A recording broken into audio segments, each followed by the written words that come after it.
going? Hello, beautiful people, and welcome back to Multiplayer Mondays. My name is Captain. If you did not see one of these before, that's probably because you're rather not scroll the ring notification well, so you don't want to miss out when I go live every single week. Go do that today. I apologize for being ever so slightly late, and I apologize for messing up there. Honestly, if it was not for Lewis, we wouldn't even be live right now because I am super duper tired and have zero energy. But we're gonna get on with it. By the way, if you're not done so already, please do consider hitting that like button. It really does help us out more than you possibly imagine. Welcome in, Phoenix, Lucker, Marissa, Roxy, Jeff, Phoenix. I think I said that one. Chaos. Hang on, I've got stuff playing in the background.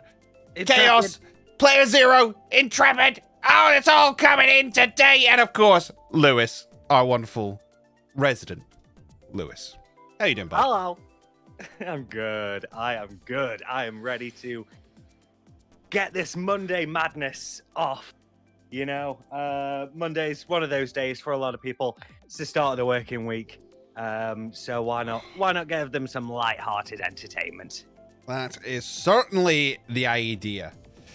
I've been out and about all day, so I am knackered, but it's fine, because as soon as we start streaming, as soon as you hear that music, you get the energy flowing through you. And I actually have some fresh water here with me today to keep that energy up. Take care of yourself, Fidge. Your health always comes first. I know! So I start slightly late, but only slightly late. I mean, turn the fan on. I'm so prepared. So very prepared. Just the way I'm prepared for a sleep block on Friday.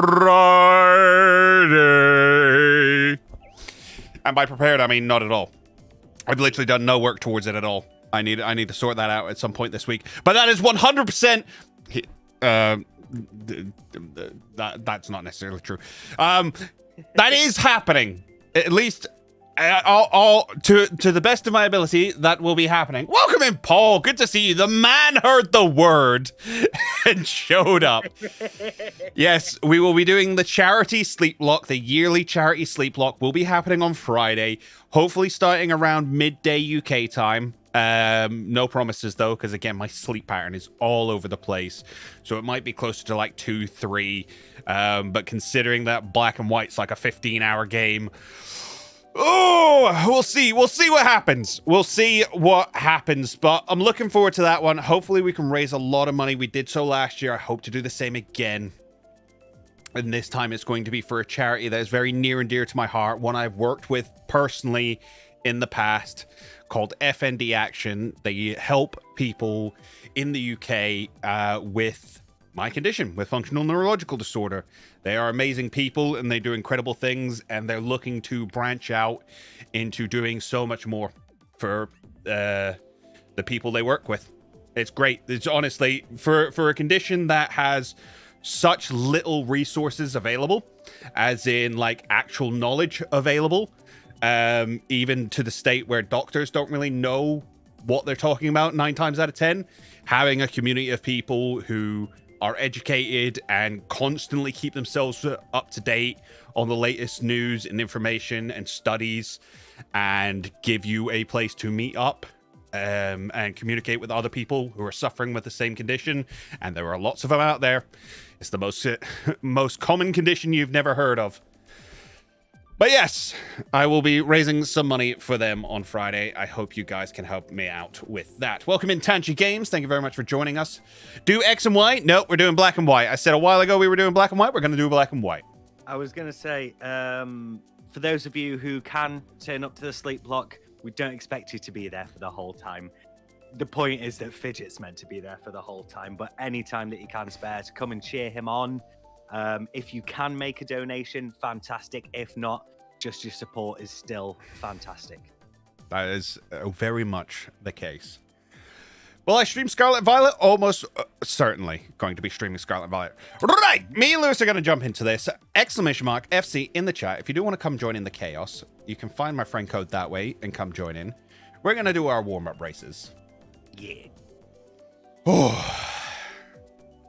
Anybody who wants to come and play, obviously, come and join in. Find us under Friends and Rivals on Mario Kart Online. Sorry, you were going to say. Commander not working? Are you sure? They should be working now. I heard a rumor, £10 resets? No, buddy. No. No. Not even close. It's a tenth of the price, at least. Code and join in the chaos. I didn't even share out the video because I'm awful like that. Speaking of which, guys, go and share this video with your friends as well. Do it. See those Discord servers you're in. See if any of them have like a promo section, and just go plug us. See if it spins anybody out. Will I be playing Scarlet and Violet at Australia time or UK time? I'm not sure. I'm not sure on that one. Would be the honest answer to that. Yeah, so Tangy Games mentioned before Rainbow Road, so I'm voting. What's up, players here? How you doing? I'll plug you don't have many servers. Hey, every little helps. That's what they say. Oh, big stretch. I was asleep not 10 minutes ago. But I'd only got to sleep like 5 minutes before that. So, really, you know that point when you've like just drifted off and you're rudely awoken and you're like, body said no. You know that super relatable time when your editor phones you up. Oh, hang on. I think the music's a little bit loud. Maybe. Oh, no. Should be fine. Let me know, guys. Let me know if the music is too loud on your end.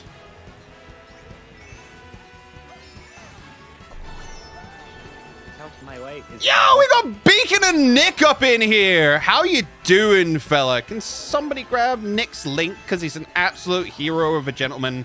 A wonderful human being to be around, and y'all should go check him out because what a wonderful community he has grown for himself. Nice to have you in here, Nick. I am doing fantastic today, buddy. Thank you very much for joining us. Always, always a pleasure. Fidget may not be a science teacher, but he sure is teaching us in your... See, I do my best. So I pitched it to Lewis that I like the concept of tangential learning. I'm going to turn the music down slightly in my ears. See if I can get a second. Get out of my way, Lewis. Ow. Yeah, all right. I need to beat Lewis, and then I'll turn the music down. Yeah, there's a concept called tangential learning, which is the idea that, you know, if you're more interested in a subject, you can use it to learn other subjects through. So that's kind of the method I wanted to take with Pokemon, is the idea of, like, take this thing that you already have an interest in and then funnel other information through the lens of Pokemon so that it's easier to digest and learn. It helped me a lot in the past, and hopefully it can help you guys.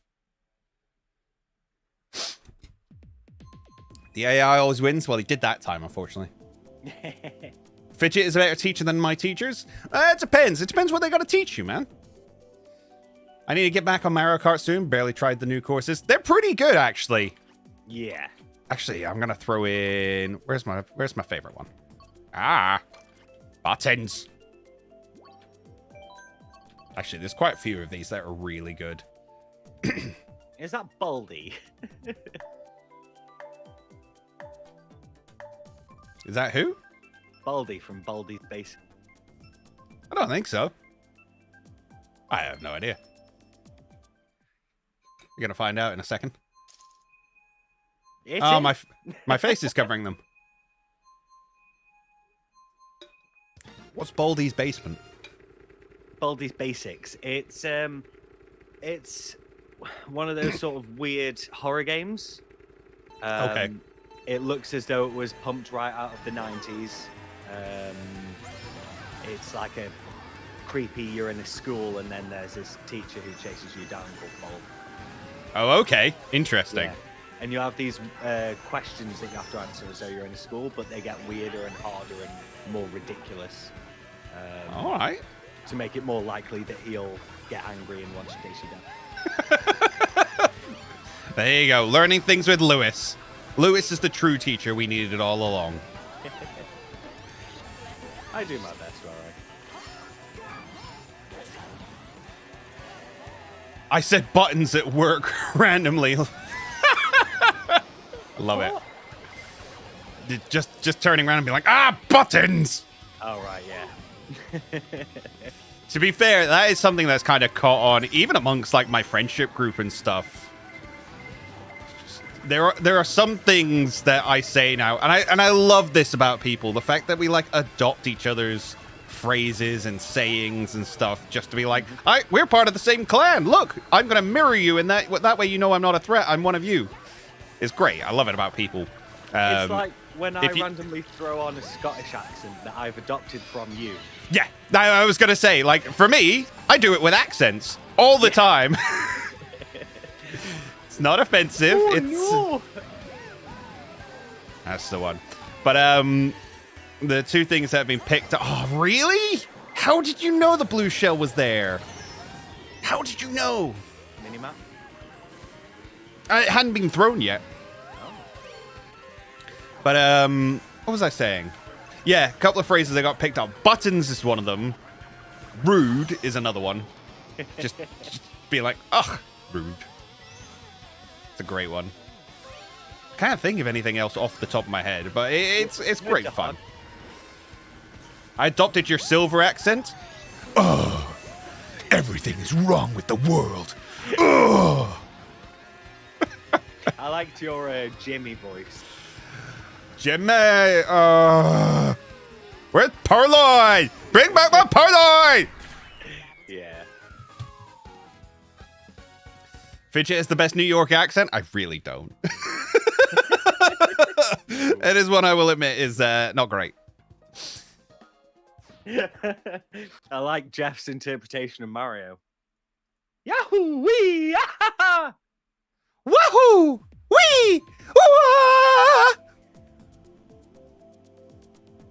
I'm pretty proud of that. Wah! You ate a blue shell? I did. You slowed down so that I had it. Big sad.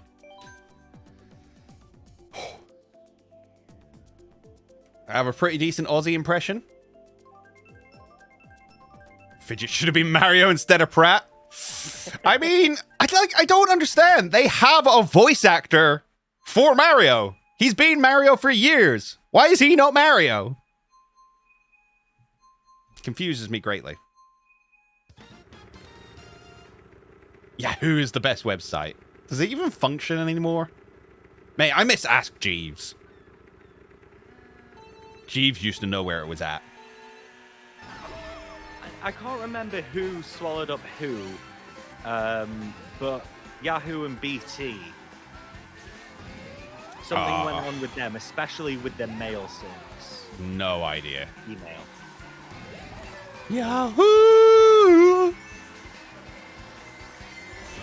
Damn it, Lewis, I needed that. Snooze, you lose. Yo, Soap, welcome in. Good to see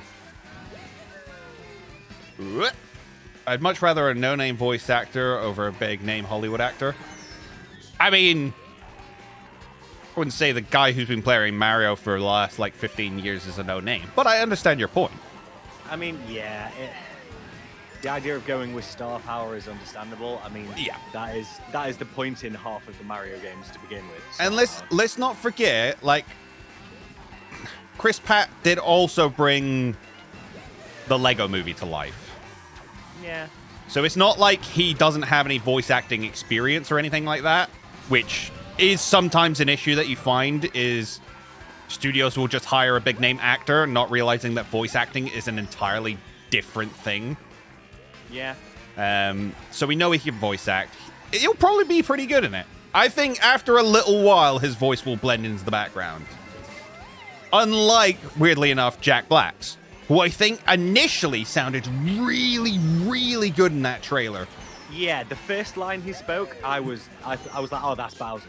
Yeah, I was like, oh, that's Jack Black? What? No, how's he doing that? And then he gets the star, and he's like, ha ha ha! Yeah! And I'm like, all right, there he is. There's Jack Black. And I think that's going to be slightly more distracting than Chris Pratt. The same thing happened, I thought, with Toad. Wow! The first initial line sounded just like Toad. Like that. And then he was like, no, okay, this one's fine. And I'm like, oh. I'm okay with that, though, because I don't need an accurate Toad, if I'm being honest. Like a vocally accurate Toad for 90 minutes. Yeah, sounds like yeah, no, we good, son. Oh, what? What?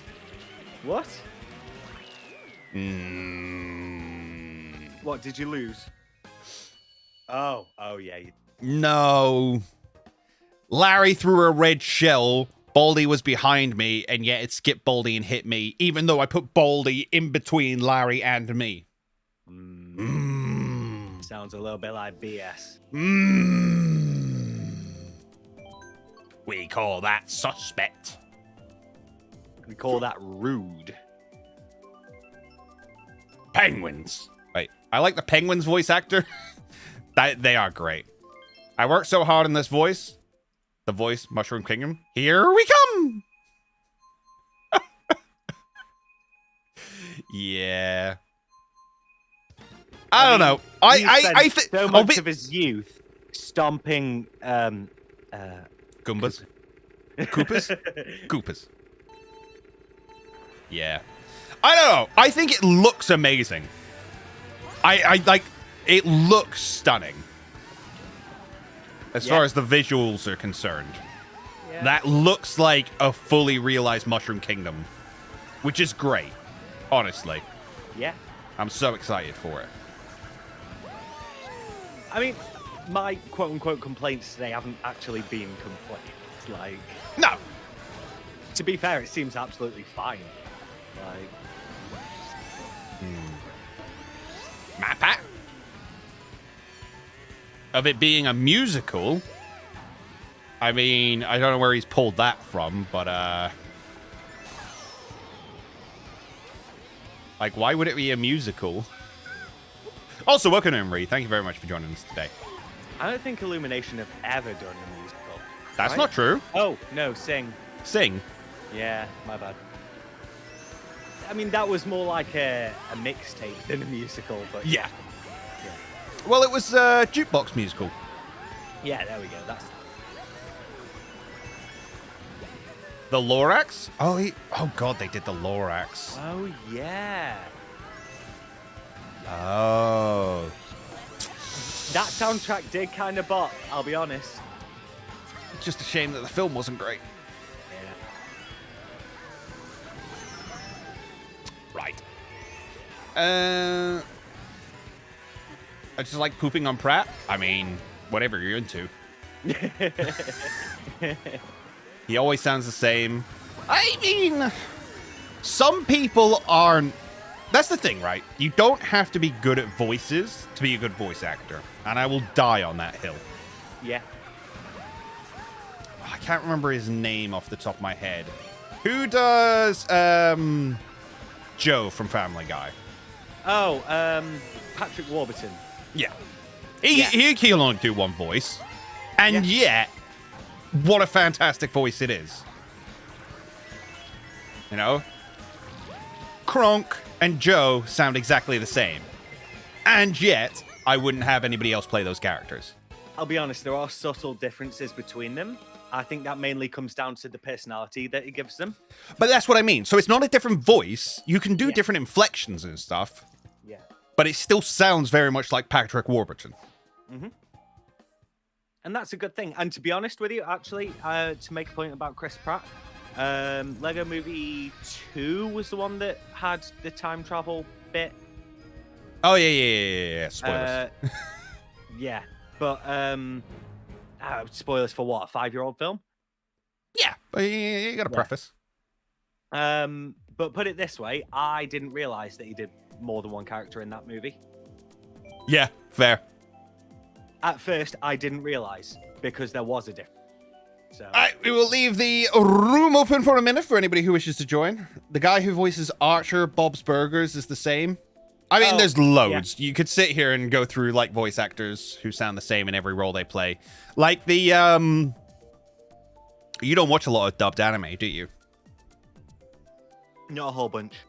So there's, like, one voice actor who's been doing, like, all the roles in the recent years. Like, he did Kirito from Sword Art Online. He did Meliodas and Meliodas' brother from Seven Deadly Sins. He does the boarhead guy from Demon Slayer. Like, he's just... And the thing is, it's so recognizable as well. He's got a very specific kind of yell that it just pierces through, and I'm like, all right, it's him again. Oh, okay, fair enough. Like, he's not a bad voice actor. He's just very recognizable. But that being said, I'm pretty sure the guy who used to play Light Yagami was, like, very, very prolific? Prolific. That's the word I'm looking for, isn't it? He was about a lot. He was very prolific within the industry at the time. Brendan Penthurst? No idea. Come on, it's names, Lewis. Yeah, okay. Reanimate put that name in there. Welcome in, by the way. It's kind of like when they just cast The Rock in everything, and he just plays The Rock. Well, all right. I will... What else do you want The Rock to play? He's a 6'7" Samoan bodybuilder. Is he Samoan? He's half... Oh, God. I think he's half Samoan, half black, I believe. I forget. Anyway, the point stands. The Rock can't be anyone else.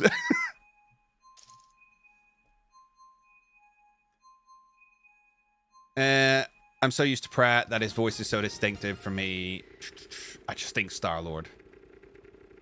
The dude who sang You're Welcome in Moana. Yeah, that guy. Yeah. Mark Wahlberg's the same in everything? I mean,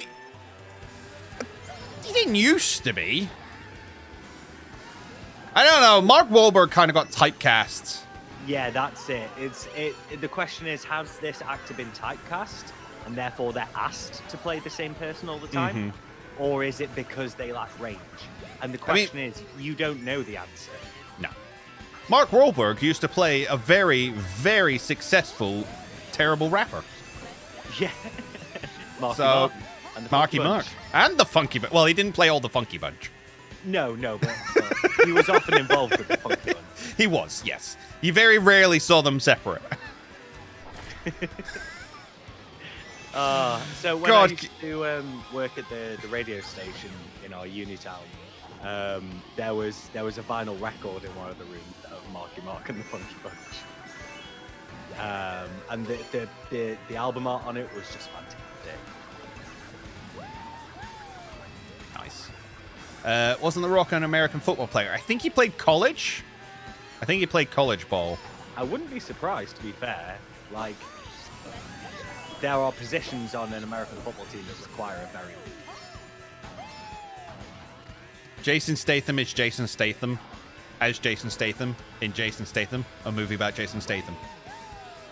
Yeah. See, it really upsets me with Jason Statham. I used to be convinced there was no movie that Jason Statham was in that was bad. And for a long time, that was true. And then The Expendables came out. That's not true. Actually, and I'm pretty sure it was before The Expendables came out, there was an M. Night Shyamalan, like, medieval movie starring Jason Statham. Okay. I think it was called, like, The Last Kingdom or something. Not good. Not good. The VA from earlier is Bryce Penbrook. Thank you very much. Oh, okay. Which one? The more recent one or the old one? The one who plays Light Yagami or the one who plays Meliodas?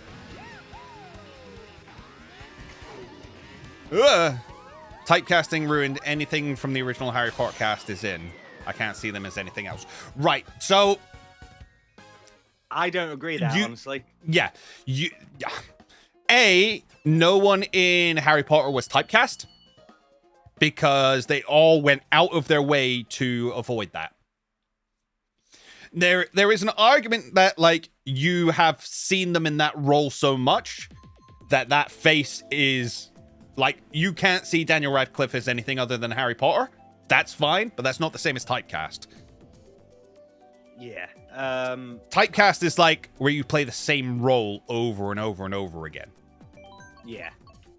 Like when I saw Dan Radcliffe in Guns Akimbo, for a start, I was quite shocked. I've not by his watched it American yet. accent. I've not watched it yet. I've been looking forward to it though. Okay. But yeah, I think he did an incredible in that, and he didn't seem like a malnourished orphan boy to me. Meliodas, Inosuke, and every other anime voice. Right? See, I'm not alone. He really is. Really is. There's a very distinctive voice as well. It just sticks out. What would you call it in the case of Rowan Atkinson when he plays a serious character? I can't not see him as Mr. Bean. Does he play serious characters? Yes, in Love Actually, he was the man at the shop, and yeah, he was kind of played to be kind of funny, but he wasn't Mr. Beaning about. Yeah, the thing is, right? There's It was played as funny, but it wasn't. Yeah. Yeah, typecasting's a weird one when it comes to like comic actors, because yeah, there are some comedy actors who will go out of their way to branch into dramas. Like, didn't Jim Carrey do a whole bunch of dramas back in the day just so he wasn't typecast? Like he did Eternal Sunshine and stuff like that. Yeah. You know, so there is efforts made to ensure Johnny English is not serious. Not in the slightest. Again, he wasn't beaning around. In Man vs. Bee, that is very slapstick. That is very wacky. Really, Lakitu? What, did you get hit in the tunnel? Yeah. Yeah, and then it takes forever to get to the other side. Like, Daniel Radcliffe went out of his way not to be typecast, because as soon as Harry Potter was done, he immediately went and got naked on stage. Yeah, absolutely. He immediately. The most different thing he could. You know, it's why Emma Watson went and cut her hair off immediately. Because she was like, I am no longer that same person I've been for the last 12 years. I refuse. And good old Rupert Grint just went and bought an ice cream van and disappeared into the, into the ether. Yeah. Which, you know, fair cop to the man. Boy's out there living his best life. Good on him. And, you know, he's starring in Ed Sheeran music videos. Actually, have you heard the most recent news about the Harry Potter franchise? Tell. So, not so much about the franchise, but about the movies and stuff. Alan Rickman's journals are being published. Oh. And it's kind of come to light that he couldn't stand anyone on that set. Oh, wow. Like, he didn't dislike... So, the article I was reading was like, Alan Rickman hates Emma Watson. And it's like, that's not what he said. He said she's not a very talented actress. Which, in those movies, she's not the best. No, and I assume as well, at a younger age, they probably weren't very Oh, no, absolutely. Anyway. But he also came out and said, like, he wanted to leave the films after the second one. He thought Daniel Radcliffe wasn't a great actor and would probably make a better director. But apparently, loved Rupert Grint. Thought Rupert Grint was amazing. Show love. Like, yeah, fair call. I just imagine Rupert as just being real chill, you know? I will say Emma Watson as Belle from Beauty and the Beast is great. Not seen it, really. I had no interest in watching it. What did we just play? Waluigi Pinball. Ah, yes. She was like 14. Oh, I know. Hey, I'm not in summer. She did better. She acted better than I could have back then. These kids got better with time, but at first they were not the best. The thing is, they weren't even bad actors. Those films hold up. Yeah. I will say, though, and it was pointed out to me, so I'm going to ruin it for all of you now. Emma Watson acts with her eyebrows a lot. I don't know who taught her to do it, but she acts with her eyebrows a lot. And now that I've said it, you'll never unsee it. Yeah, I can picture that. But I mean, to be fair, like, half of the point in eyebrows is to help tell what the other person is emoting. Oh, yeah. Absolutely. So it makes sense. Like, I use my eyebrows in everyday life. Hey, dogs developed eyebrows so that they could communicate with us better. Oh, dang. It's true. It's a true fact. There. Yeah, I can do that. This explains why our expressions always seem over the top. Go back and watch it, and you'll see, like, literally, her eyebrows just move more than the rest of her face. It's amazing. It was a great time for movies. Either Harry Potter or Lord of the Rings was out every other year. See, I wasn't into Lord of the Rings when it came out.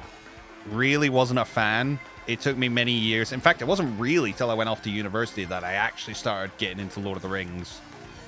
And now, obviously, I'm a huge fan. So my parents would take us out to Harry Potter and Lord of the Rings. Mm-hmm. And I think even the Star Wars prequels when they were coming out. Mm-hmm. And that was brilliant. That was fantastic. I love spending the time. But I've never actually really been that into Lord of the Rings or Star Wars. Like, yeah, I went and saw them, but aside from that, it's not like I was rewatching them or getting into fan clubs or anything like that. Yeah. No, it wasn't really until university when I started hanging around with people who were like super into them. Yeah, I really got into it. Is when Emilia Clarke is acting, her eyebrows don't move, but in real life, when she gets excited, her eyebrows throw a little party. That's adorable. But like that's a very distinct acting choice of like, you know, I am a woman who must stay composed at all times, so I will hold my face very stiff. I will not show too much emotion, and yet get all the emotion I need to out to the audience. It's great acting.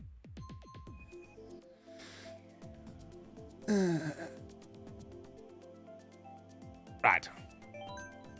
It's Leviosa. Not Leviosa. It wasn't even Ron who said it wrong. Friggin' Malfoy. Uh-huh. Lewis is pretty quiet. Well, I do apologize. I'll try and be louder. I can turn him up a little bit, I reckon. Yeah. There you go. Yo, Rocky, glad to hear you're home, buddy. Glad to hear you're home. Hope you're well. Lord of the Flies? I mean, that's an entirely different movie. It's a good movie, but it's an entirely different movie. Woo! There you go. Let me know if you can hear Lewis better now. Yes, speaking in words and things. Wow, you are loud. Oh, wow, I'm sorry. No, you're fine. Gotta go fast. Gotta go fast, Charlie! So, how was everybody's weekend? Did you get up to much? Let me know. What about you, Lewis? Did you get up to much? Well, I did my shifts at my other job. Nice. And last week, up until Saturday, I was working on our latest video. Yes. Ooh. Which is not performing great. Oh, no. And I think it mostly comes down to the fact that people think it's just me talking about convergent evolutions, which they've all heard about. It's not, guys. It's not. It's different to all the other videos you've seen. Yeah, very much so. I wouldn't do that to you. I wouldn't give you the same garbage you've already heard from everybody else. We go deeper than that here. Yeah. You know Fidget goes into full-on research for these. Yeah. And then, of course, I also have to understand the information to be able to represent it. Yeah. Yeah. My weekend's good, thanks. Preparing to go abroad on a uni trip. Hey! Ooh. Where are you off to? Where are you going? And if it's with uni, is it tied into studies, or is it just a holiday? Let us know which one it is. Because, research trips are also just as... Damn it. So I'm the kind of Excuse me? I was the kind of kid who in school opted to take Latin class. Of course you did. Doesn't surprise me in the slightest. One of the perks of taking Latin was that we got to go on a trip to Italy together at the end of the school year. Okay, fair. And we went to Sorrento. That's where we stayed. And we did some trips and learned the culture. And we visited Pompeii and Herculaneum and Mount Vesuvius. Which was fascinating. Absolutely incredible. But I also walked my mobile phone into the ocean and broke it. Yes. I mean, this was 2009, so we didn't really have smartphones at that point. They were very, very new and very expensive. So it's not like it would have been taking a phone in these days, but it cut off my communication from home for a start. I had to borrow a friend's phone. Lewis is notorious for losing and or breaking his phone while on trips. Well, Aren't you, buddy? Mean, not so much anymore. You literally lost it on the last trip we went on. Did I? Yeah, at Worlds. Oh, yeah. Yeah, you lost your phone at Worlds. Oh, right. Okay. Story time, chat. When we were at Pokemon World, something that didn't come up in the video at all was at the center. There was like two massive hangars effect that were being used, and in one of them they'd set up the stadium seating, which you will have seen if you've seen the video or if you were tuned in to the broadcasts. And we'd gone in there in the morning, taken a seat, gone to watch some TCG and Pokemon Go and Unite and all that. Got up to leave, made our way out of the hangar, through the main corridor, out of the center, well, nearly out of the center. We'd been walking for 5-10 minutes at this point before I realized that I'd left my phone behind in the stadium seating. Well, he knew he'd lost it. Yeah. And we were like, well, I'm pretty sure you were on it at one point while we were sat down. Mm-hmm. So you better hope it's still there. Yeah. So I just handed my bag and things over to Fidget and Tommy and Baker and just marched off as fast as I could. The good thing was we were up in one of the corners and there was only one other person on our entire row when we were there. And they were on the very end seat. And when I got back there, they were still the only person on that row. Yeah. So yes, very fortunate. Picked it up. And not 30 seconds after picking it up, I got a phone call from Fidget. You found it, Oh, yeah. you found it. Yeah. Good. I'm glad you got it back. Yeah. Of course, yours is insured though, right? Yes. Yeah, absolutely. Yeah. But nobody wants to be paying the excess anyway. No. But imagine if it was on one of the weekend days and the seats were packed. Oh, mate. Where we literally... So we went in on the Sunday and I sat down and I literally didn't move. It was so rammed that day. There were queues out the door, round the corner, and down the exhibition hall. It was insane. Yeah. And at the start, it was queues for people to come down, see there was no seating, go back up the other side and join the back of the queue again. Yeah. It was really bad. Welcome in, Allison. Thank you very much for joining us today. Hope you're well. Compare that to on the first day that we went there. And, I mean, we still felt quite fortunate to make it to where we were to queue for the opening ceremony. Mm-hmm. But I mean, that first day, you could get in to do pretty much anything you wanted. Even getting into the Pokemon Center, as again you will have seen in the video if you've watched it, that we could just basically get straight in. Yeah, we just walked in. Like my press pass. Yeah, that was a good moment. It was a really good moment. That is the benefit of bringing a big old chunky camera to events like that. It gives you so much more credibility. People don't ask you questions. Yeah, the air horn. What's it called? The I think I can't remember what it's called. I am the Streamlabs. Yeah. Oh, the mega horn? Mega horn, thank you. Mirror doesn't affect me. I even forgot it was mirror. Oh yeah. Oh yeah, the press pass situation was great. But yeah, just carry a ladder and you get in wherever you want. High vis. Stick high vis on in a clipboard. No one will ever ask you questions. Ever. I've known people to break into festivals that way. My brother did it. He rocked up in a van, had a high vis on, and just walked into the festival. I mean, there are going to be a few places which won't let you just walk in like that. I mean, particularly very high security establishment. You'd be surprised how far you can get with confidence and a high vis. I mean, I 100% agree.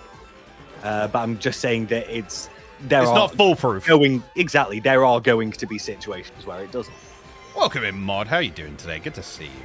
Get that exclamation mark Mod in the chat. Yeah. Alright. Oh, it's a glider mushroom, right? You're a glider mushroom. Wait, what's a glider mushroom? The blue one. What does that do? It puts you on a glider. Oh. Yeah. Oh, well, that's so much better than doing the rest of it. Yeah, right? I've accidentally walked into a theme park with knives in my bag. Oh. Whoops. I'm glad it was accidental. I'm trying to, like, the worst one I did was, well, I say the worst one. The one I can think of off the top of my head right now was, I went on holiday and went to an airport, and I brought my pencil case with me because I was young at the time. My pencil case, I forgot, had a compass and a pair of scissors in it. Oh. Yeah, the airport security was not impressed in 2001. Oh. Yeah. Yeah. It's like, at this point, you're not even allowed to bring shampoo with you because you might kill someone. You can't be bringing scissors. I assume you were just happily handed them over, right? Yeah, they took them off me, and they were like, why do you have these? I was like, because it's in my pencil case. Why do you need this? I don't. It's just in my pencil case. I just brought my pencil case so I could, like, draw on the plane. Leave me alone. I'm sorry, I like coloring. I'm sorry, I'm 7. Not gonna lie, the way people sneak things into festivals is so smart nowadays. Saw a vid where someone cut a hole in a loaf of bread and snuck a bottle of vodka. That's pretty, I like that. What's up, Gym Leader? How you doing? Good to see you. Thank you very much for joining us. We got 15 people up in here. If you're not done so already, please do consider hitting that like button. It really does help us out more than you could possibly imagine. I'm just gonna go random. I'm in a random kind of mood. Ooh. Only imagine what you'd say if they tried to... Only imagine what they'd say if you tried to run with scissors. Ooh, that's a no-no. Run with scissors through the metal detector. Everyone just goes mad. What is going on? You can't run in an airport. Run in an airport. 100% would get just, like, piled on. Like, there'd just be security guard after security guard after security guard just jumping on top of you. Absolutely. And you deserve it. Ah! Ooh, Electrodrome. I like this. See, when we went to Japan, It was a kind of game to see how loud. So, do you remember the game Bogies? Oh, yeah. We did it with Bomb. Oh, no. No. We were 16. It was like very much during the edgy humor. Yeah. That's not edgy. That's just irresponsible. And well, what was great about it though was the fact that it was finally my headmaster who had to turn around to us and go, "Boys, you can't say bomb in an airport." Oh, sir. Oh no. And then on the way back, I think I've told you this one before. We did the Spartans. What is your profession? I told you this. Maybe. Right. So on the way back, so we're in a Japanese airport, and one of the guys who we're with goes, "Spartans, what is your profession?" And his mate goes, "Oh. And I just look at him, okay, you serious right now? Well, yeah, no, it's only a joke, innit? I'm like, no, if you're going to do it right. Jumped up on like the nearest bench and just screamed out in the middle of this Japanese airport, "Spartans, what is your profession?" I at least got everyone in my group and a few other English-speaking folks around the airport, but mostly dirty looks. Yeah. And my Japanese teacher was so done with me on that trip. I must have told you about the fact that she told me I'd get murdered. Oh, was she the one who was telling you about Yakuza? Or? Yeah. Yeah, we were traveling south. I can't remember exactly where we were at the time. I was so sleep deprived. We went there for 10 days, traveled top to bottom, and I just like didn't sleep on the plane all the way out there. Didn't sleep for another like 6 hours once I was there, and my jet lag was just ruined. Like I couldn't function. But yeah, we were in this city, and the teachers were all going to go off one way, and they went, "Boys, you're going to go for food." There was me and two other lads. Everybody else had split off from us at this point because we were going off to Harado and nobody else was. And she sort of turned around to us and was like, "Look, if you leave here and you turn left, you'll find restaurants. If you turn right, you'll find the Yakuza. And Connor, they will stab you." I was like, "What? Why me?" And she was like, "You know why." So, okay. It wasn't the first time she threatened me with the Yakuza either, because apparently, like, you know the, like, "come here" gesture? Oh, yeah. It's really rude in Japan. I had no idea at the time, but I was luckily still in class, and I turned around and went, "Miss, can you come here a second?" She went, "Connor, don't do that! Don't do that! You do that in Japan, you get stabbed!" I'm like, "Oh, okay." Stop threatening to stab me. Pretty sure that's not okay. Well, I mean, this is why it's always important to try and read up as much on certain culture things. Yeah. Yep. Because, I mean, there are countries where, like, a thumbs up is bad. There are countries where, well, for example, the peace symbol, two fingers spread apart, palm facing the observer, right? Yeah. In Britain, doing it palm facing yourself is considered very rude. Yeah. Whereas in America, that's it's just not the a same thing. symbol. Well, it's either the same or it's a way of showing two and holding two fingers up.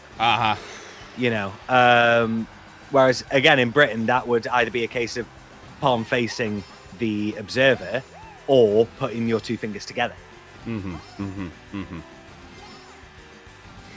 Right. Welcome in, Greninja. Good to see you. How are you doing today? There is no way I would have been cool enough to hang out with Fidget in high school. Mate, you think I was cool? I was like... I was self-declared defender of the nerds. That was my role. Because I was very angry. But also, the nerds accepted me. So I became the self-declared defender of the nerds. Yeah, you pick on the nerds, you gotta go through me. It really was. Like, to be fair, like, after the year 10 camping trip where I got into that big fight, it really did become that way. Like, no one would mess with me, but because of that, no one would mess with them. But yeah, I wasn't cool. I've never been cool. No, that tracks. Lewis met me at university. I still wasn't cool. Oh, yeah. No, I mean, to be fair, neither of us are cool. If you played custom D&D type of games, we could have been friends. I didn't play D&D until my 3rd year of university. Mm-hmm. So, nope. That was the thing. I was a nerd who thought nerds were lame.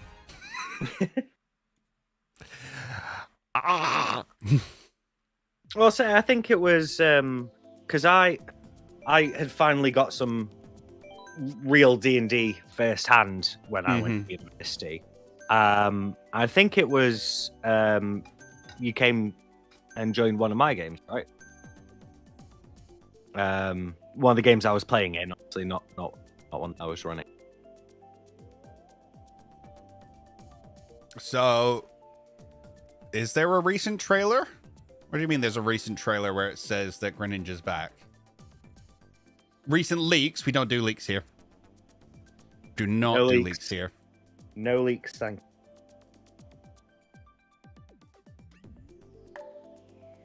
you. In uni, everyone is really their own person anyway. A lot less judgy than secondary school. Yeah. True. And you know what? It was such an amazing experience because I suddenly came into contact with a lot of people who were very open about who they were, and a lot of my prejudices were like killed. You know, it's very hard to be homophobic when there's an entire society of gay people that are out on a weekly basis, and they will call you out on your nonsense. Yeah. It's very hard to be transphobic when you are working with somebody who is transitioning. Like, well, assuming you don't want to be a horrible person, yeah. Well, no, what I mean is, like, so it's what I always refer to as the small town mentality. Of it's a lot easier to be prejudiced against someone who you don't have to deal with on a daily basis, or people that you don't come into contact with, because a lot of it comes down to ignorance. A lot of it comes down to not understanding and being, for lack of a better word, scared. You know, people are frightened of what they don't know and they don't understand.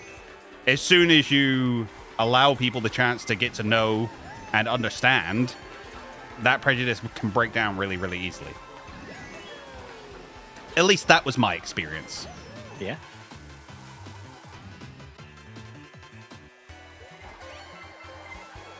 I'm not going to talk about it ever again, sorry. It's fair. We just, yeah, try and avoid leaks here.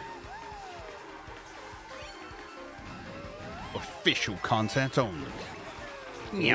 Well, I've completely ruined this race now. Samesies. Although I am still third. I was reading Mod's comment and I was not looking. Jonathan, welcome in. Good to see you. How are you doing today? Thank you very much for joining us. I also looked at Mod's comment and felt a fit. I was homophobic for precisely 2 months when I started high school. A friend of mine backhanded me with reality, and then I wasn't. Small town church mentality is terrible. I'm not going to throw the church under the bus, but I think it's certainly a small town mentality, and it comes down to, again, exposure. Lots of people aren't exposed to different ways of thinking or different kinds of people, and especially in those smaller communities, that kind of prejudice can build and is just passed on through generation to generation. Yes, of course you can, Jonathan! ! FC in the chat to grab the friend code and come join in the chaos. And if Stream Elements doesn't give you the friend code, then Phoenix will. 38 days till release? I still haven't pre-ordered. Oh, yikes. Rocky says, I'm full of leaks after all those needles at the hospital. I mean, I would have hoped they'd have patched you up before sending you on your way, but... Commands don't work? Why you gotta be like this, Stream Elements? Sort your life out, or I'll cut you. Snip. My hand looks really red. Oh, no. I have also not pre-ordered. Well, again, unless you are... I will stand by the point I made previously. Unless it is for work purposes, I don't recommend pre-ordering anything ever. It's just not... It's not good practice, really. Because the game might come out and it might be a buggy mess. So, I will make a single addendum to that.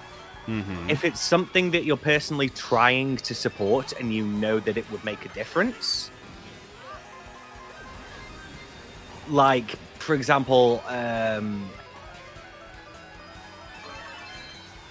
say the occasional Kickstarter, or again, Nope. if it's mods, thank you. again, it does have to be a very specific case where you're doing it for a specific reason, like a friend's whatever. Don't know. I find it difficult to suggest that anybody should spend money on something that doesn't exist yet. You know, and I will stick by that sort of sentiment of you should realistically, especially with things like video games and stuff, you should listen to a review before you buy it. I think that's just standard, and it should be standard.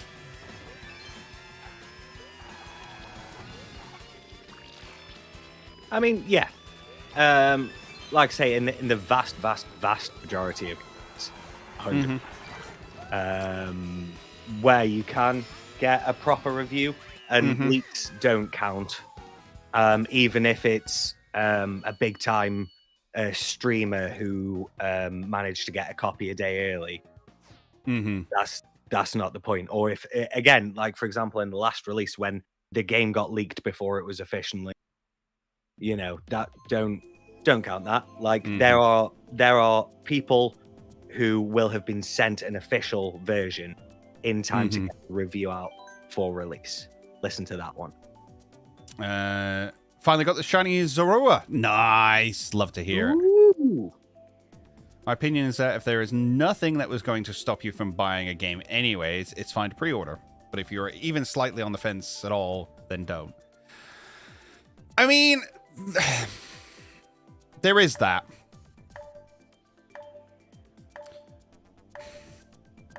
I don't know. It's not something I can recommend to people. Like, do as I say, not as I do. I will pre-order it. But I don't recommend it. Same with Blood on the Clock Tower. Oh, mate, I don't have enough friends to play that game, I don't think. Exploding Kittens came from being kickstarted, and it's the biggest backed game. Yeah. And I like what that company does. But you have a look at all the other Kickstarters that, like, haven't come to fruition. Or just turned out to be actual scams. So I believe Kickstarter and companies like that have put things in place where if the project doesn't get backed or doesn't complete, then there are safeguards in place for backers. But I'm not 100% certain on that. Yeah, I don't know. I've heard some horror stories. Yeah. So that can be an issue. I also agree with Marissa that I was always going to be buying Scarlet and Violet. But additionally, now that I work on the channel, I think it is important for me to have it from as soon as available. Right, but I did preface that to begin with. If it's like for work. Yeah, absolutely. But Which I for also us it agree is. with the stance that I was going to get it. That's the thing, right? You say now you were always going to get it. But if stuff came out on day one saying, like, it's a buggy mess, it doesn't work, something's severely wrong with it, would you go out and buy it under those conditions? You make a good point. Because if the answer is even remotely no, then you shouldn't be pre-ordering. You know, it's not the fact of like, oh, I'd have bought the game anyway. It's like, would you buy the game under any circumstances? Like, absolutely any circumstances, you're still going to buy that game. In which case, go ahead. If Actually, that's not... Go on. I wouldn't necessarily say that with Pokemon, but Legend of Zelda, yeah, I would either way. Okay. I can say Zelda from the off, yeah. Yeah, and the thing is, that's fine. Like if But I weren't working on this channel, I don't think I'd be quite as instant to say yes. I mean, I'd probably still get it. I 100% wouldn't. I wouldn't pre-order it. Not in a month of Sundays. And I love this franchise, but yeah, I don't think I'd have pre-ordered it. No.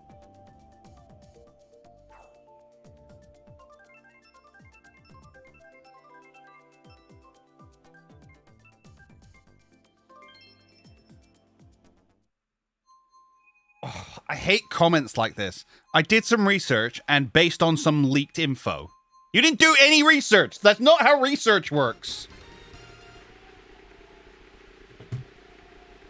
What's your source? Trust me, bro. It's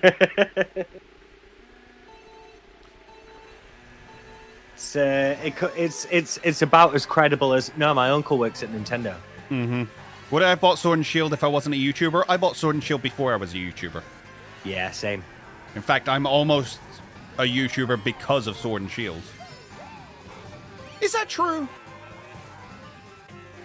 I can't remember how I went about buying Sword and Shield, but I'm quite certain that it wasn't pre-ordered. I 100% bought Sword and Shield for myself. Yeah. It was a long time after it came out, though. It was a fair whack after it came out. In fact, BDSP and Legends Arceus are the only games I bought day one. And I regret one of those. That's fair. Like, again, so you take Brilliant Diamond Shining Pearl. If I'd known it was a freaking buggy mess, I wouldn't have bought it. I'd have waited until things came out saying, oh, they fixed it now. You know, if I'd waited for the reviews, I probably wouldn't have played the game. Really? Yeah. I only did it for this work, for this job. Yeah, exactly, yeah. Arceus, like, again, I'd have probably bought it really early because I was super excited for that game. But yeah, I wouldn't have pre-ordered it. That's the thing. Legends Arceus, in my opinion, was definitely a worthwhile purchase. Mm-hmm. BDSP can't live up to that same sentiment.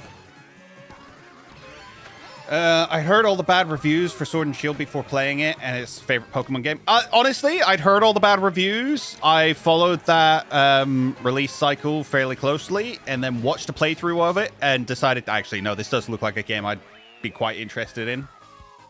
This is going to bring me back to the franchise, and it did. I didn't see any playthroughs, or I don't think I even really saw reviews for it. But after seeing the trailers and stuff, I was like, yeah, I think this is going to be a lot of fun. And I wasn't wrong. I got PLA because of you. I remember that mod. I remember you having a go at me for that. Did you enjoy it though, Mod? That's the question. It wasn't bad, but I had to buy the DLC to be fully satisfied. Oh, the Sword and Shield? Yeah, that's fair. There you go. The Sword and Shield DLC was already out by the time I bought the game. Oh. There you go. That puts it into context for you. Ugh. Right, let's go back to 150. I think I got a friend request. I apologize for not accepting that earlier. I think we can probably wait a minute or so for them to join the lobby. Mm-hmm. I have a feeling that may have been Allison. Nice. Oh no, it's Jonathan. Jonathan! Yes. I enjoyed it for one entire week, then never played it again. That's fair. Yeah, that's fair. I mean, to be fair, in that 1 week, I did catch every single Pokemon. And I'm not a shiny hunter. But, like, most Pokemon games are like that.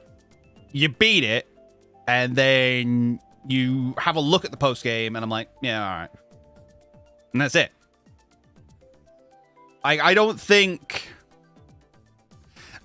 PLA has less Yeah, I don't think PLA has less replay value than any other Pokemon game. And technically, it's the only post game I've ever completed. Besides, like, Johto. Okay, yeah.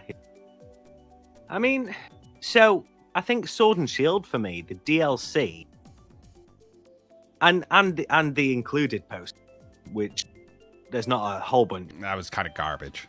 I beat it, but it was kind of. I still haven't beaten the DLC. I still haven't done the Super Tournament. Yeah, it's one of the few Pokemon games that I have like 100% of the story effect. I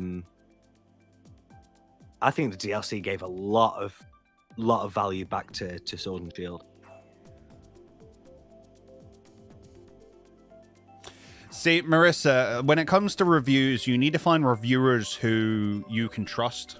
And by that, I don't mean like necessarily, oh, their views are more accurate or whatever. You just need to find somebody who, like, they like this, I also like this. They didn't like this, I also didn't like this. Their views align with mine, therefore their opinion is valid. Or somebody who can turn around to you and go, like, this is very much the positives and the negatives of this game.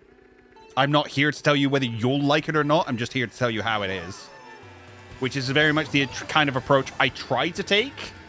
I don't always succeed at it, but it's certainly the approach I try to take. You hate a course? I'm not a big fan of... Do I hate a course in this? You didn't like GBA Sky Garden. Oh, I really still don't like GBA Sky Garden. It's not...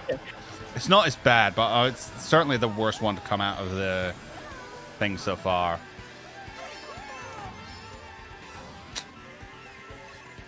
Just watch Fidget stream, you'll know. I mean, that's certainly a good way to, like... And it's one of the arguments for game streaming and stuff, is that people get the ability to check out games that they're maybe on the fence on. That's true, yeah. It gives you an opportunity to experience it without having to buy it. Mm-hmm.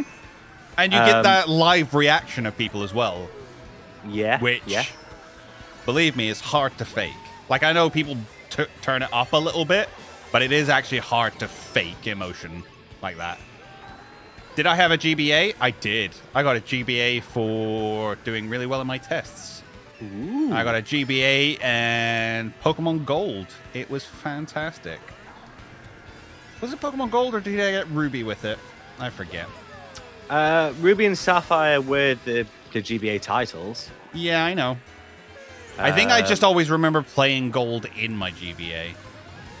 I mean, that's fair. I specifically remember I got a Game Boy Pocket and Pokemon Red as a sort of bundled thing. It was like, here's Pokemon and something to play it on. And then I got Silver and a Game Boy Color. Nice. We're talking like Christmas/birthday presents, which are effectively the same day for me. So, somebody check for me real quick. What was the date of release for Pokemon Ruby? Carry on, those. And then I got a Game Boy Advance SP with Sapphire. And then after that, it was a case of I got the Nintendo DS and Nintendo and some other games. And then when Diamond and Pearl came out, I eventually Diamond. But yeah, in the Game Boy family, it was very much a case of I got the Game Boy mainly because I also got the Pokemon. Yeah, that's fair. No, Mod, I need the year, buddy. Thank you for the effort. This is November 2nd. Oh, no, What I think year? it meant November 2002. Oh, right. Okay. Yeah. All right. Americans and dates. You know what I mean? July 25th, 2003 in the EU and UK. Brilliant. Yeah. So, what? That's me. Oh, maths. 6, 9. It was about 9. So for me, July 2003, I would have been 10 at that point. I didn't get it on release, though, I don't think.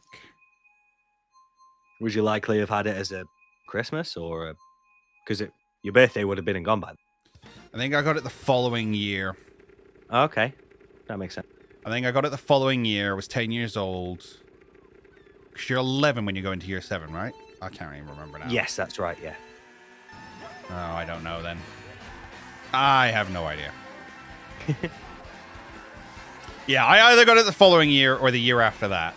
But I got it for passing my SATs, I'm pretty sure. And I'd have got a Game Boy Advance. Yeah, I'd have got a Game Boy Advance and Pokemon Ruby. I think, yeah. Yeah, that all sounds about right. So I remember a kid in my class having an original Game Boy Advance because I had an FP.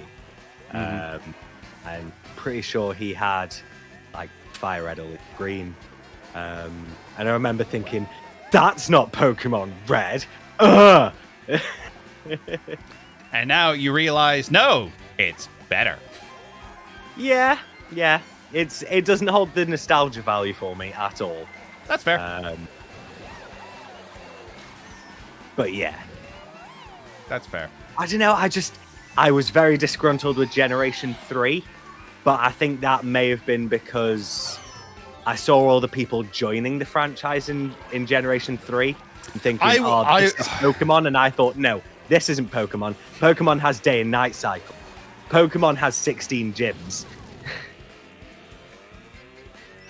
To be fair, I also wasn't the biggest fan of Gen 3 when it came out.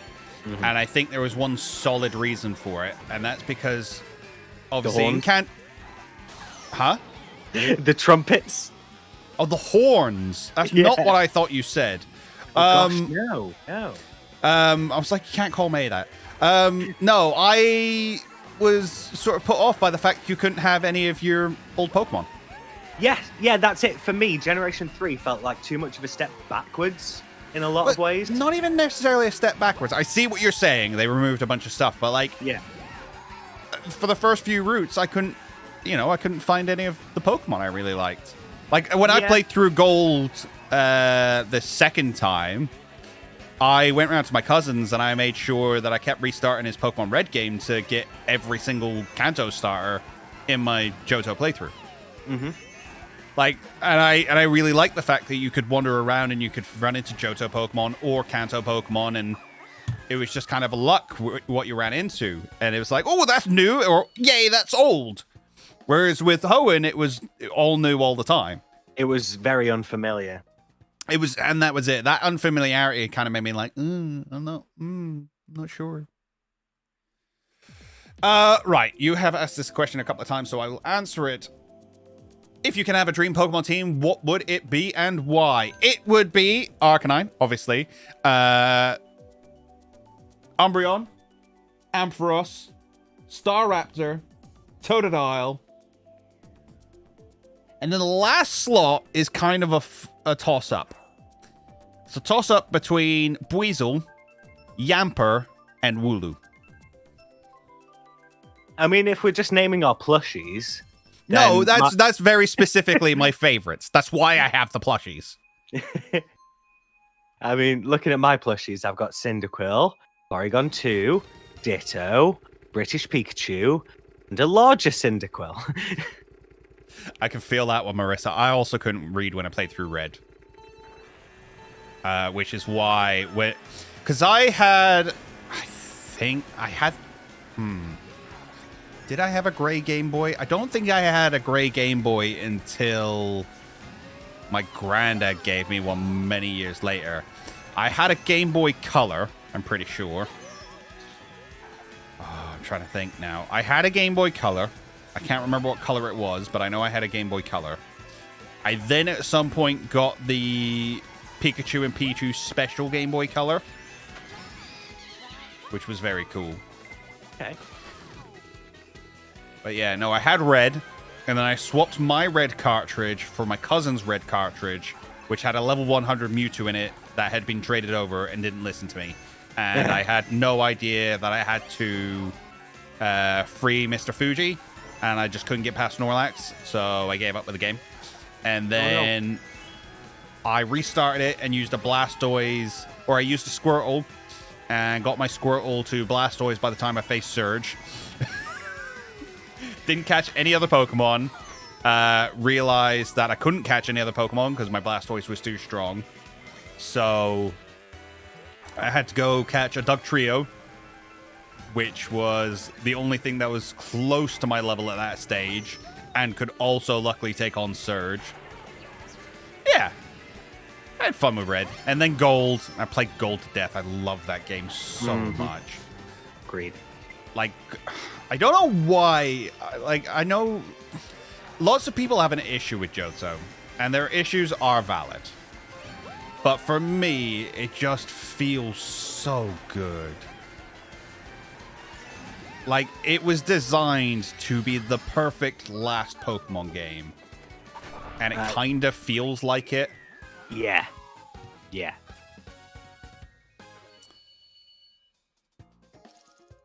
I really want to start collecting more plushies. Do it.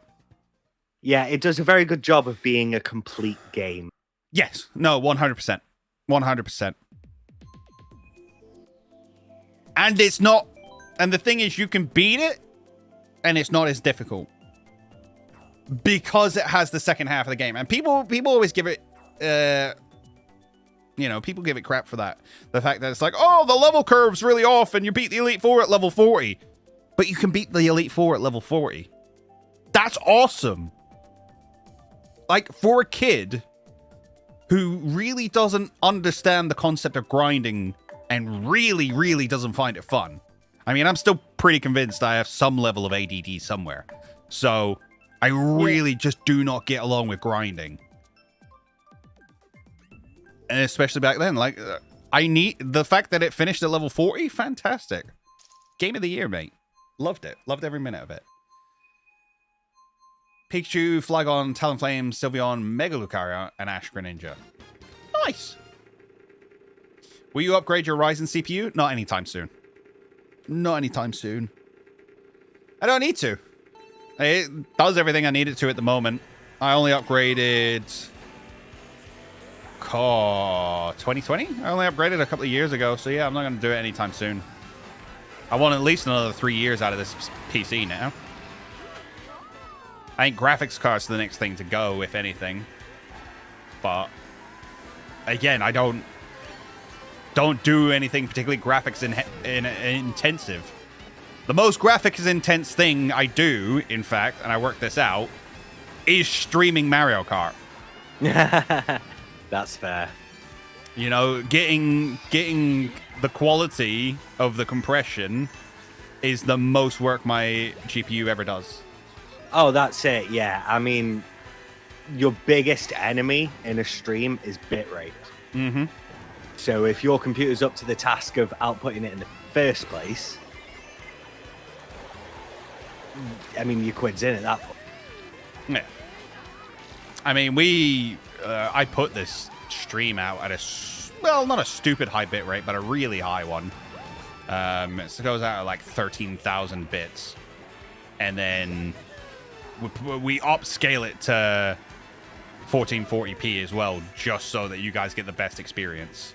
Yeah, YouTube has a weird thing with its streaming. Mm-hmm. But yeah, I mean, it's all to do with our right? codecs and stuff like that. Yeah. Anything that works. And again, I hope this looks good for you guys. And for those of you who are watching on a device compatible at larger than full HD, feel free to crank it up to 1440. Yep. You'll get Well, you'll get a bit more detail on Fidget's face for certain. Or is it playing Sword and Shield illegally? I don't know what you're talking about. I also do not enjoy grinding. I think that's why all my favorite Pokemon games are Gen 6 plus. That's fair. I can understand that. Yeah. I can understand that. I still wish XP share was optional. Yeah, I mean, like going across the whole team, fine. I'm actually okay with that. I don't need it to be one on. But I don't like it being... I don't particularly like it. Words are failing me. Forced on. Yeah. I mean, that's it. It's... You'd hope it wouldn't take much just to give people the option to turn it off, but even if it was just on as default... I didn't set my output scaling correctly. Damn it. Oh, no. Damn it.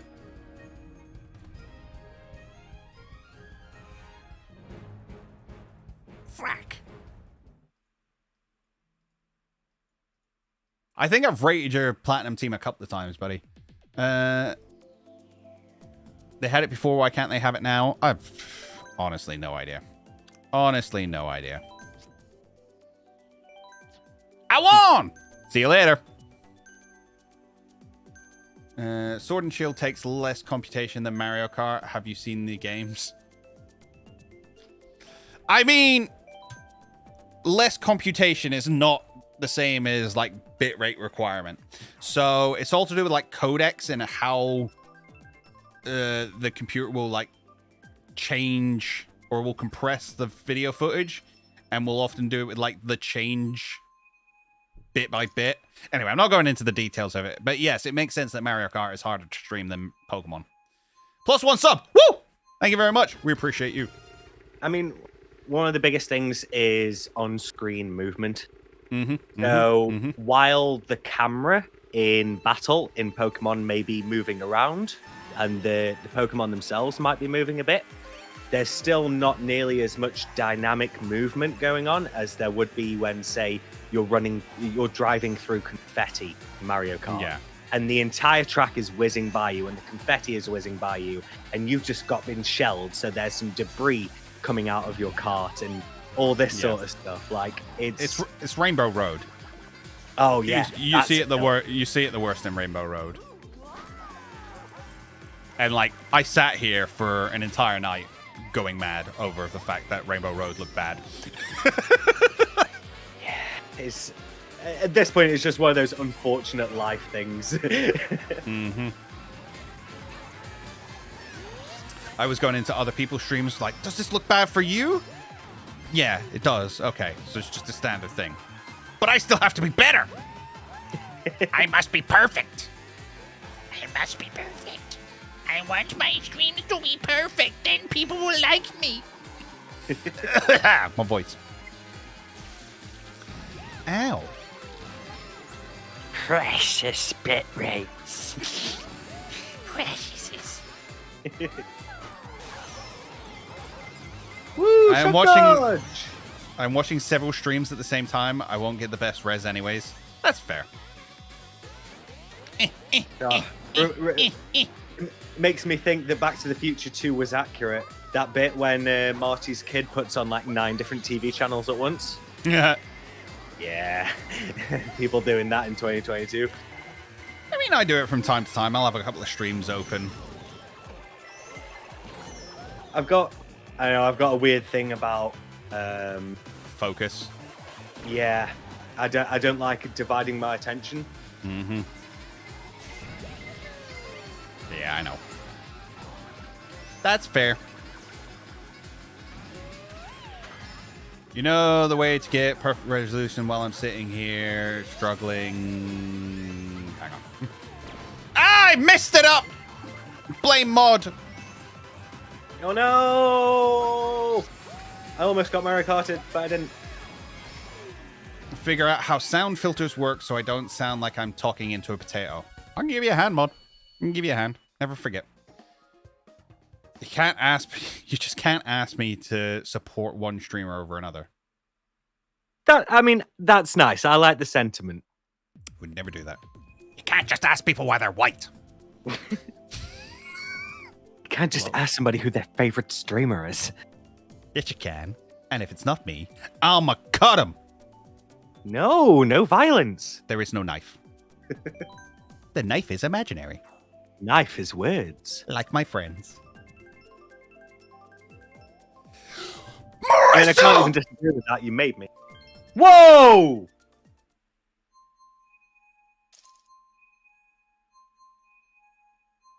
What?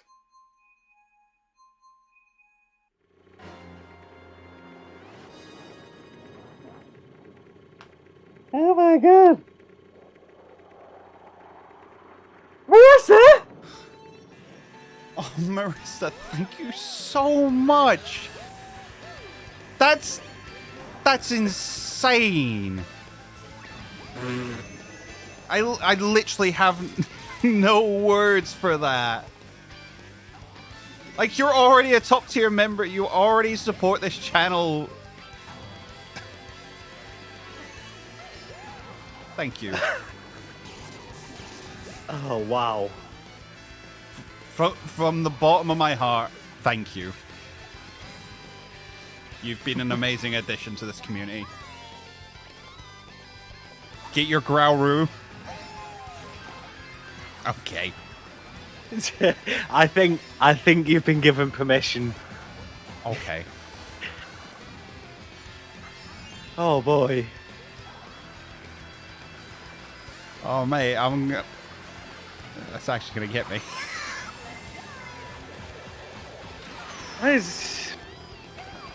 Thank you. Yeah. You wonderful human being, you. I think I need to name that Growlithe Marissa. Oh yeah, absolutely.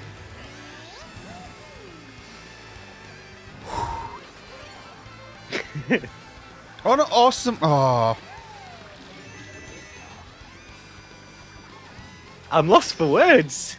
A little bit. Tanji, thank you very much for the subscribble. That is just as appreciated, honestly. Absolutely.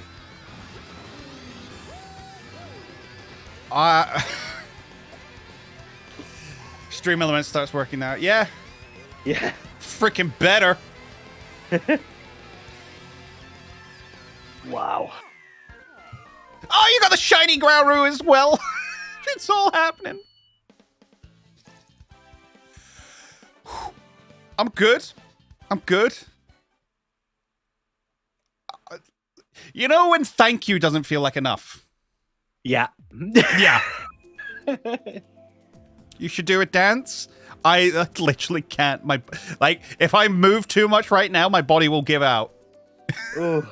My emotions have just gone so high that I'm genuinely at risk. Oh, you're an amazing person, and I'm really glad that you found us and are willing to hang out here. And I'm glad we can give you a little bit of levity each week. Oh, GG's, Jonathan. First win. Big up. Oh, that's what they call a gamer moment. A little bit. A little bit. Oh, right. Drink some water. If I can remove any Pokemon from the franchise, what would it be? Magmortar. Okay. Too much like a duck? No, I just hate its face. Okay. Its face feels racist to me. Mm. Go have a look at Magmortar and tell me that face doesn't feel a little bit racist. I mean, they had to change Jinx. I know. And it's got a black face and big pink lips. I don't like it. I don't like it at all.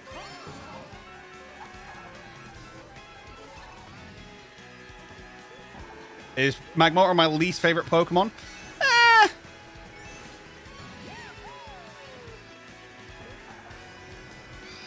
Yeah, I guess.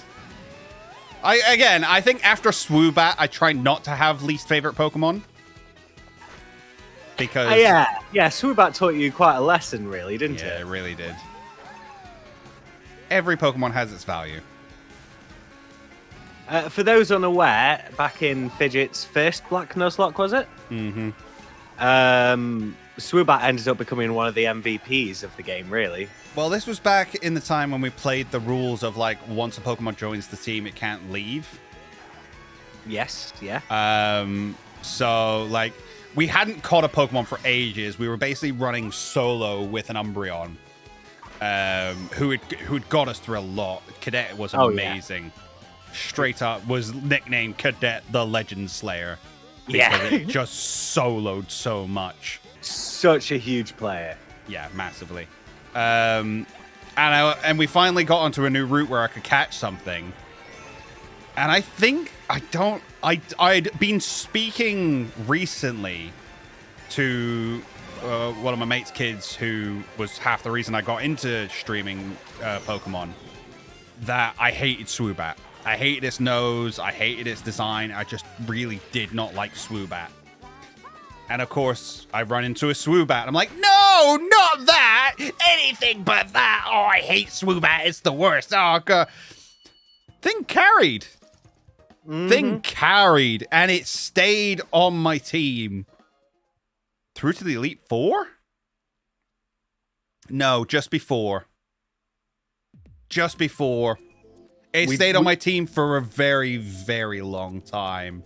We did have a death scene for it, didn't we? Yeah. No, it pulled its own. It pulled its own weight, and very much won a place in my heart, and taught me that judging any Pokemon is undeserved. And you know, that was one of the cool things about Nuzlocke, was the fact that it makes you use Pokemon you're not used to using, and brings you newfound respect for them. Man, the death scenes in the Black Nuzlocke were rough. Yeah. I've got a headache, man. I'm still recovering. Yeah.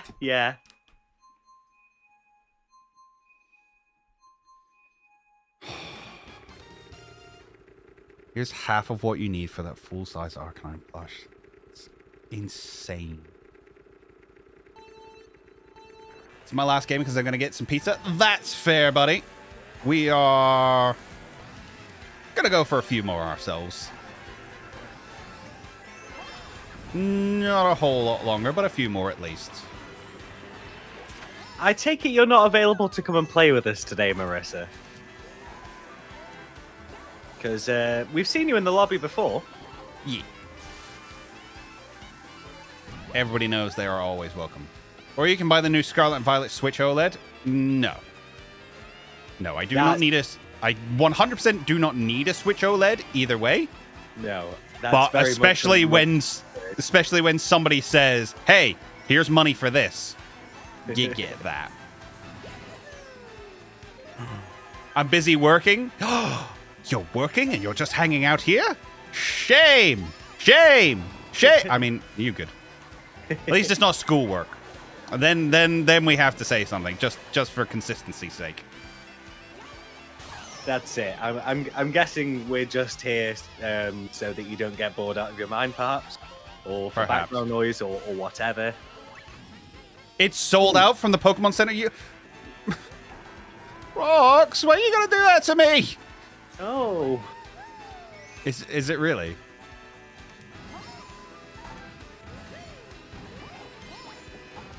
Oh, don't say that to me. That totally sounds like the sort of thing that would happen as well. Let's just hope that it'll come back in stock soon.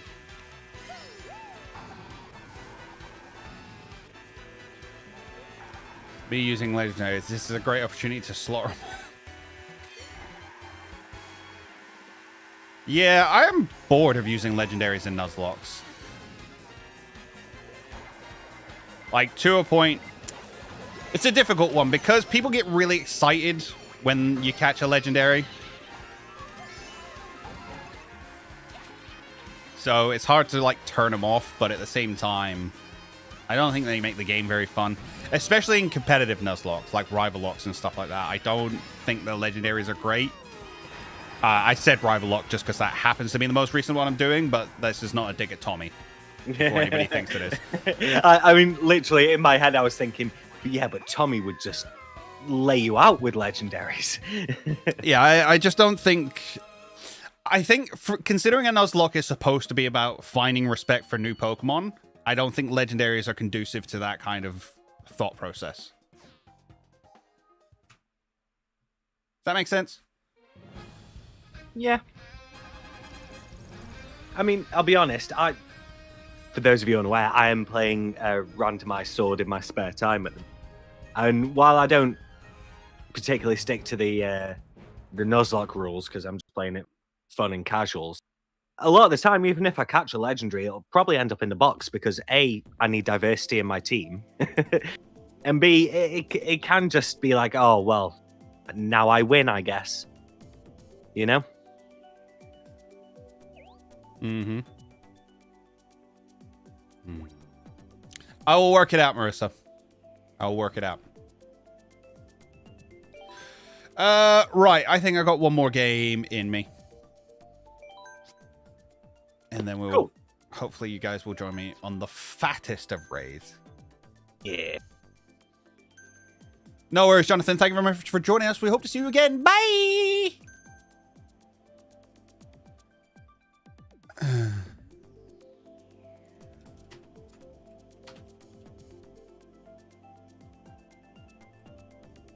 Put it this way, Marissa. Even if we can't get Fidget and Arcanine right now, it will stay in reserve. It's yeah, no, it will that will materialize. Do not worry. Yeah, it will happen. Oh God, when you said a lot more, you weren't lying. They're just trying to sell it for 1,500 quid. Oh, come on. That's just gross. Man, I hate the scalping community. It's not a community. It's... Yeah, I was going to be mean. Yeah. I was trying to think of a tactful way to put it. But... No. 3,000 US dollars? Give over. Give all the way over.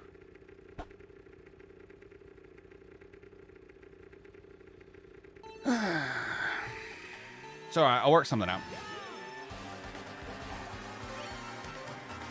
I could ask a US friend to forward it to you. Oh yeah, I have those. Oh yeah, that's true. We have friends in the States. It'll be back in stock, it has to be. We'll find out. We'll work it out.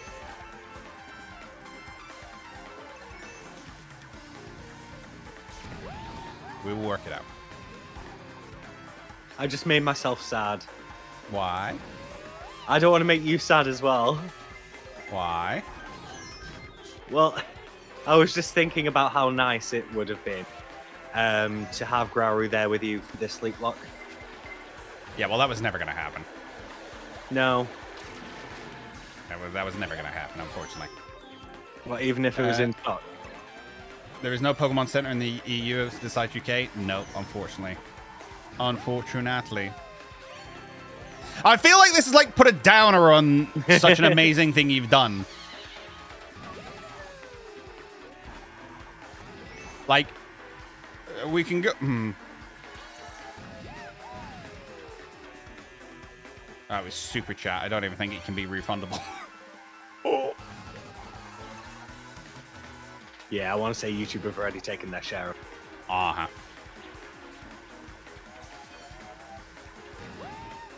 We'll work it out. Yeah. Fear not. Leave it with me, guys. It's a Christmas present. It will be there by Christmas, I'm sure. You wonderful human being, you.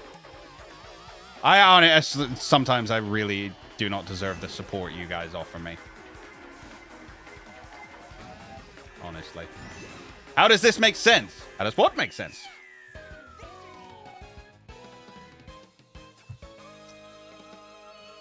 I need context for what you're asking.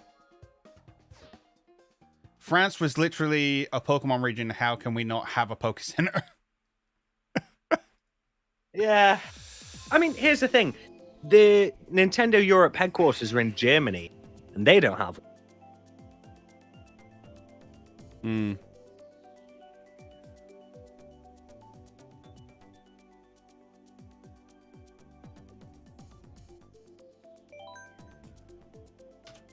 Let's have a look. Plushies. Can I get the squishies? No. XL.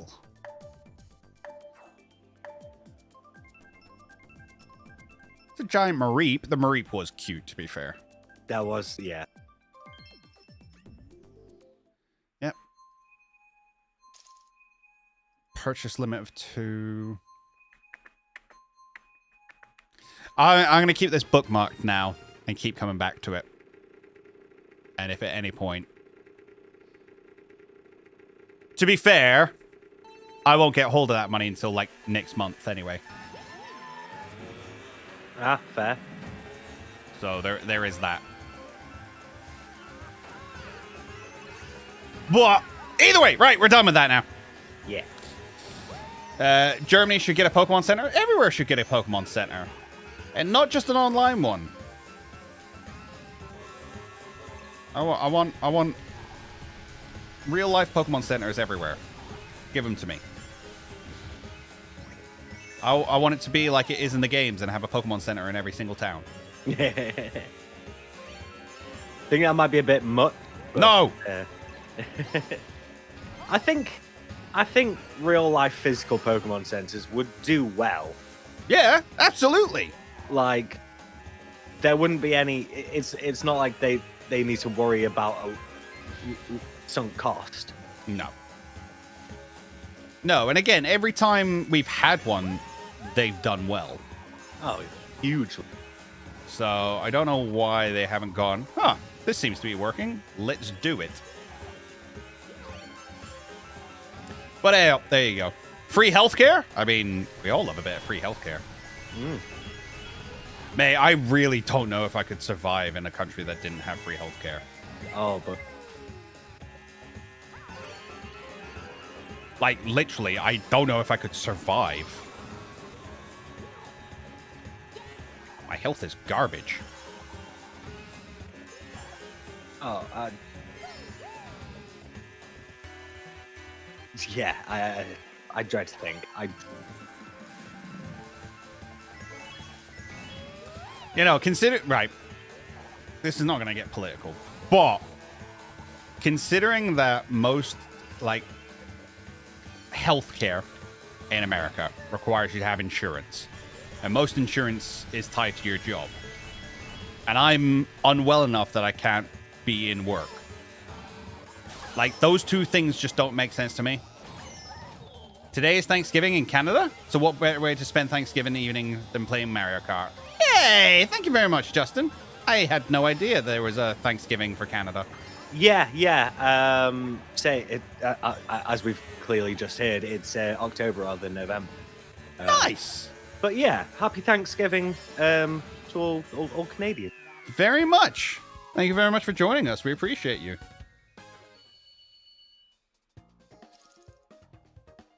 Just to keep my tension above a certain level? What do you mean your tension?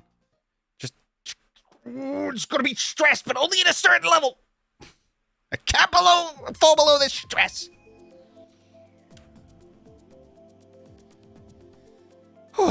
Right. Stop looking at it, Fidge. Come on. Yeah. Just making yourself sad. Handles are coming to YouTube. We're making it easier for people to find and connect with you. You'll get an email and notification in studio when you can choose yours. What do you mean a handle? What, like an ass? Yeah. Oh. A YouTube handle is a new way for people to find you and connect with you. Unlike channel names, handles are unique to each creator, making it easier for you to establish a distinct presence on YouTube. Okay. In Yeah, most to be cases- fair, there are a couple of other channels called Captain Fidget. They have like 3 subscribers each, but they exist. Okay.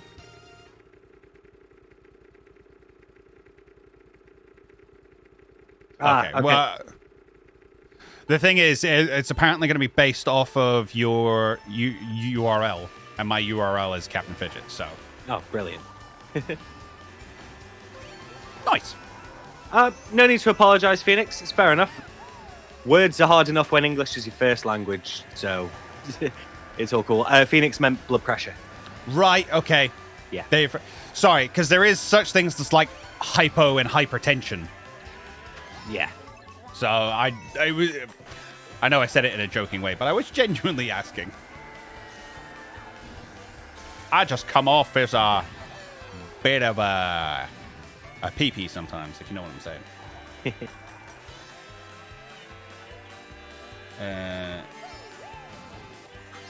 My English sucks. I'm a native language. Same as that.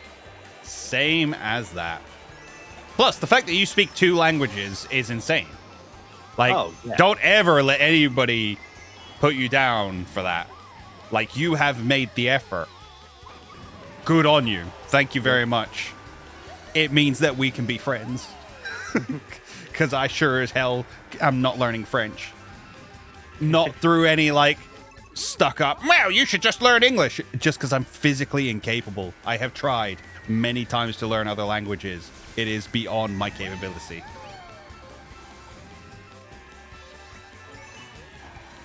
I personally am fascinated by language. I'm fascinated by them. I just can't. They just fail me. Which is so weird considering I grew up in another country. You speak 4 language? Wow. That's incredible. I wouldn't learn French if it wasn't my native. That's fair. Yeah. I know a very, very small amount of a few different languages, but I would not feel comfortable trying to converse with somebody in any of those languages. The thing is, like, languages, even though we learned them in school and stuff, because I did Spanish, Japanese, and German all at school, I couldn't speak any of those now. No, unfortunately, it is very Unless much you need to practice it. You need to keep it up. Doing it. Yeah. Yeah. Who decides table chairs should have... Yeah. Yeah. That do is be a thing. That's one of the things I'm quite happy with in English. We got rid of gendering non-living things.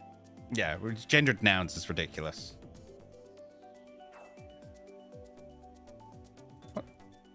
What is this?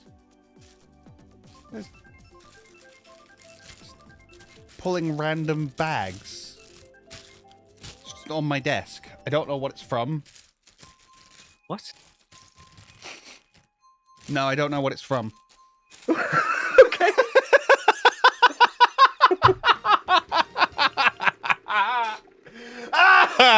That's a joke for some of the adults in the audience. Whew, my German is only as good as it is because I had to speak it for much of my life. Yeah, that's it. And that's the thing, like, even though I lived in Germany for 7 years, I lived on a British army camp where it was a case of, like, don't leave the camp. So I didn't really have to speak German. I knew it, like, because people around me spoke it, but, yeah, I didn't really learn it that much. Oh. Tell you one thing I've just remembered. Fun fact. Whilst I said English didn't have gendered nouns anymore, there are a very, very sparing amount of exceptions to that rule. Go on. For some reason, a lot of people still like to give vehicles the pronoun she. Right, okay. Or her. So, like, shit, quite a lot. But a lot of other vehicles often. So I had this discussion with someone once. I think it was Mel, actually. Countries as well, I think. Well, that comes down to like motherland and stuff like that. Motherland, fatherland, all that kind of stuff. Yeah, I got into a discussion like, why do objects get given the female pronouns? Why is your car a she? Is it because you own it? Is that what it comes down to? I think historically that's the case, yeah. Is it? Because I know lots of women who call their cars she as well. I mean, and it's I don't think it's as much an ownership thing as it is a okay. I was about to say it's a thing I like and look after. Well, yeah, exactly. That's which is ownership. Historically, it does come from that root. A lot of people these days either won't know that that's the reason. Yeah, they won't put those two together consciously in their head. Or it'll just be down to tradition again in their eyes. But yeah, I think that is actually the case. Wow. We have male objects too? No, that's fair. We're talking very specifically in like English culture. Yes, yeah, in the modern English language. Yeah. You know, you get a new car and everybody's like, "Oh, what's her name?" Oh, she's a beauty, this one. Yeah. I feel gross. Yeah. I'm sure it'll be back in stock before Christmas. No doubt. No doubt. They couldn't say when Arcanine will be restocked. No, I wouldn't be surprised. They're not going to give any details. Right.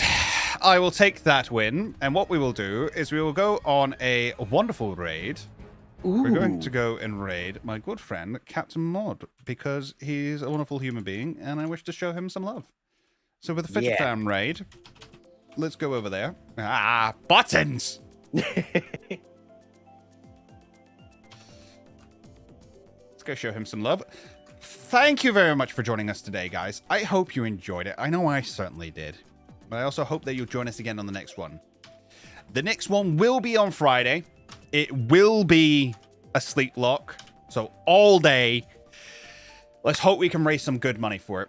I hope you can join me for that. And until then, we'll catch you later. Bye-bye. You did the thing. Where's my end card?